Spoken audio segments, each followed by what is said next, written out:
கிருபையும் சமாதானம் உண்டாவதாக. ஆமீன்.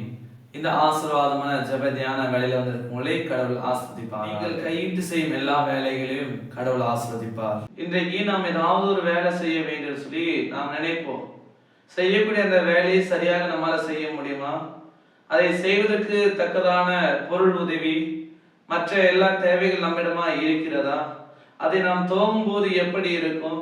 அதை நாம் எப்படி கொண்டு செல்ல போகிறோம்? அதை எப்படி எங்கே நாம் முடிக்க போகிறோம் என்ற ஒரு சிந்தனையோடு கூட நாம் என்ன செய்வோம் இருப்போம். சில மீனவர்கள் என்ன செய்யறாங்க, மீன் பிடிப்பதற்காக கடலுக்கு போறாங்க. கடல்ல போயிட்டு இரவு முழுவதும் அவங்க வலை வீசியும் அவங்களால ஒரு மீனும் பிடிக்க முடியல. ஒரு மீனும் அகப்படாம வெறுங்கையாக வெறுமனே என்ன பண்றாங்க, அவங்க மீண்டுமாக கரைக்கு வருகிறாங்க. அப்போ அவங்க கரைக்கு வரத பார்த்த இயேசு என்ன செய்றாரு, அந்த கப்பல்ல ஏறாரு, அவங்களை மீண்டுமாக வழிபட சொல்றாரு. அவங்க என்ன பண்றாங்க, மீண்டுமாக இயேசாண்டவர் சொன்ன பிரகாரமாக வலையை போடுறாங்க. வலை நிறைய மீன்களை பிடித்து கொண்டு வருகிறாங்க. முதலாவது அவங்க பார்க்கும்போது அவங்க வலை போட்டு ஒன்றுமே அகப்படல. ஆனா இயேசாண்டவர் சொல்லின பிற்பாடு அவர் செய்கிற பொழுது வலை நிறையாக மீன்கள் பிடித்தார்கள். ஆம், எனக்கு அன்பானவர்களே, இன்றைக்கு நாமும் கூட கடவுளை பற்றி அந்த நம்பிக்கையில எந்த வேலை செய்தாலும் கடவுள் நம்மை ஆஸ்வதிக்கிறார். நாம் செய்கிற வேலையில கடவுளுக்கு நாம் முதலாவது நாம் கொடுக்க வேண்டும். நாம் வேலை துவங்குவதற்கு முன்பாக கடவுளை நோக்கி நாம் ஜெபிக்க வேண்டும். நம்ம ஜெபத்தோடு நம்முடைய வேலைகளை நாம் கடவுளுக்கு ஒப்பு கொடுத்து நாம் செய்ய துவங்குகின்ற பொழுது கடவுள் அதை சம்பூர்ணமாக முடிப்பார். ஆரம்பம் அற்பமா இருக்கும், ஆரம்பம் கொஞ்சமா இருக்கும், ஆரம்பம் சிறிதாக இருக்கும். ஆனா நம்ம கடவுளுக்குள்ளாக எல்லாத்தையும் செய்யும் பொழுது அதை நமக்கு சம்பூர்ணமாக கொடுக்க வல்லவராயிருக்கிறார்.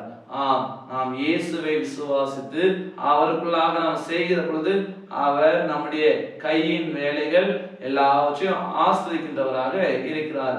அதான் நாம் பார்க்கிறோம். உபாகமம் 15ஆம் அதிகாரம் 10வது வசனத்தின் 2வது பகுதி இப்படியாக சொல்லுகிறது, உன் கடவுளாகிய கர்த்தர் உன் சகல வேலைகளிலும் உன் கைப்பாடு எல்லாவற்றிலும் உன்னை ஆஸ்வதிப்பார்.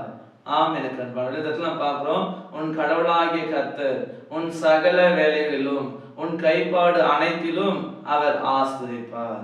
அப்ப நம்ம கடவுளுக்கு பயந்து அவருக்குள்ளாக நம்ம செய்கிற பொழுது எல்லாவற்றையும் அவர் நன்மையானதாக நமக்கு முடித்து கொடுப்பார். ஆம், நம்முடைய இயேசு ஆண்டவரும் கூட சரி, இந்த உலகத்திற்கு தாம் வந்ததின் செயலை தமது பிதாவிடத்துல ஒப்பு கொடுத்து அவர் செய்தார். பிதாவுக்கு பிரியமானதை அவர் செய்தாரு. பிதாவின் வார்த்தைக்கு கீழ்ப்படிந்து அவர் செய்தாரு. அப்ப அவருடைய முடிவு என்னவென்றால், உயிர்த்தெழுதலின் முதல் பலனாக இயேசு ஆண்டவர் உயிரோடு இருந்தார்.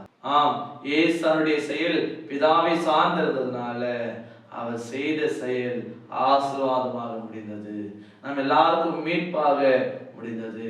இன்றைய நாள் முதற்கொண்டு இந்த நேரம் முதற்கொண்டு நாமும் கூட சரி கடவுளுக்குள்ளாக நம்முடைய வேலைகளை செய்வோம். கடவுளத்துல நம்முடைய வேலைகளை நம்ம ஒப்பு கொடுப்போம். ஜெபம் செய்து நாம் செய்கிற பொழுது கடவுள் நிச்சயமாகவே நம்முடைய வேலைகளை ஆஸ்வதிப்பார். ஆம், இந்த விசுவாசத்தோடு தொடர்ந்து நாம் வாழ தூய ஆவியானவர் நம்மை பலப்படுத்தி வளர்த்தி காப்பாராக. ஆமீன். எல்லாவற்றுக்கும் மேலான தெய்வீக சமாதானம் உங்கள் இருதயங்களையும் சிந்தனைகளையும் கிறிஸ்து இயேசுவுக்குள் காத்துக் கொள்வாராக. ஆமீன். யாவரும் கண்களை மூடி நாம் ஜெபிப்போம். எங்களை நேசிக்கிற அன்புடன் கொண்ட தகப்பனே, இந்த ஆசீர்வாதம் நாளுக்காக இந்த வேலைக்காக நாங்கள் நன்றிப்படுகிறோம். இந்த காணொலி வழியாக நாங்கள் உங்களுடைய வார்த்தையை தியானிப்பதற்கு நீர் பாடின கிருபைகளுக்காக நாங்கள் நன்றிப்படுகிறோம். ஆம், நாங்கள் உம்முடைய வார்த்தையை கீழ்ப்படிந்து உம்மிலே விசுவாசம் வைத்து உமக்குள்ளாக நாங்கள் எந்த காரியத்தை செய்தாலும் அதை நீ நிச்சயமாகவே ஆஸ்வதிக்கிறீர், அதை பிறகு செய்கிறீர் என்பதை நாங்கள் கேட்டிருக்கிறோம்.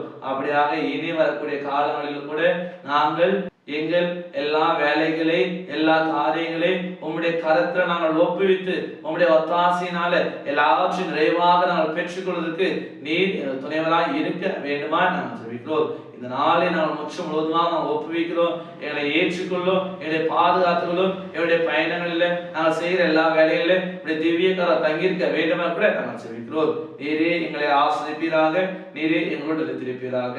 மீட்பர் இயேசுவின் திருப்பாத பணிந்து ஜெபிக்கிறோம் அன்பின் பிதாவே. ஆமீன். அனைவருக்கும் சோஸ்திரம். கடவுள் உங்களை ஆசீர்வதிப்பாராக. ஆமீன்.